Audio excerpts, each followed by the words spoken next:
لكل واحد حاسس ان هو ربنا ممكن يكون شويه في جنبه، او حاسس ان هو لوحده، وحاسس ان هو في ابتلاءات كتيره قوي.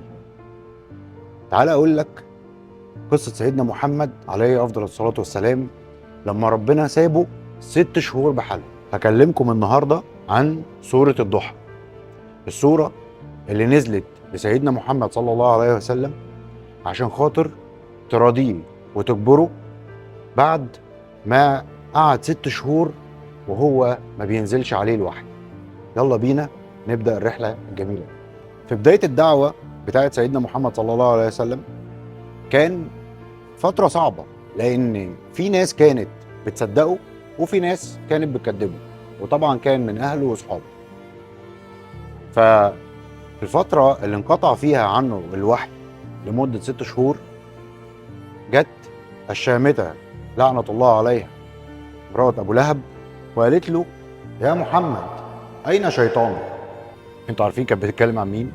عن سيدنا جبريل، بتتكلم عنه على إنه الشيطان، وبتقول له: هل تخلى ربك عنك؟ فضلت تشمت فيه وفضلت تضغط عليه، وكل ده والوحي ما بينزلش. أصاب سيدنا محمد عليه أفضل الصلاة والسلام حالة من الإحباط والهم والحزن، لأنه بشر زيه زينا، بيحزن ويفرح، لكن ربنا رضاه بسرعة. يقسم الله عز وجل بالكواكب ويقول سيدنا محمد: ما ودعك ربك وما قلى. يعني يقول له: يا محمد لن أتركك أبدا.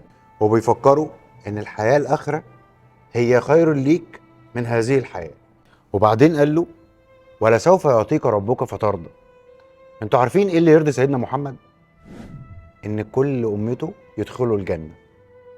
وبعدين بيقول له: ألم يجدك يتيما فآوى. وطبعا كتير مننا عارفين ان قصة سيدنا محمد وانه سيدنا محمد عليه الصلاة والسلام كان يتيم الاب والام. وربنا هنا بيقول له: خليك فاكر يا محمد انه ملكش غيري. وبعدين بيقول له: ووجدك ضالا فهدى.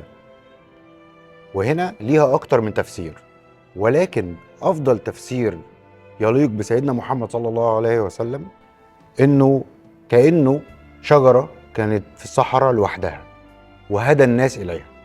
يعني إن ربنا إدى لسيدنا محمد عليه الصلاة والسلام العلم اللي يخلي كل الناس تآمن بيه أو تصدقه وتمشي ورا رسالته. ووجدك عائلا فأغنى.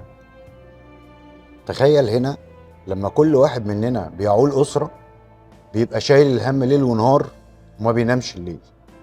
طب تخيل سيدنا محمد صلى الله عليه وسلم لما بيعول أمة بحالها، يعني شايل همي وهمك وهم الدنيا كلها، لأنه أرسل رحمة للعالمين.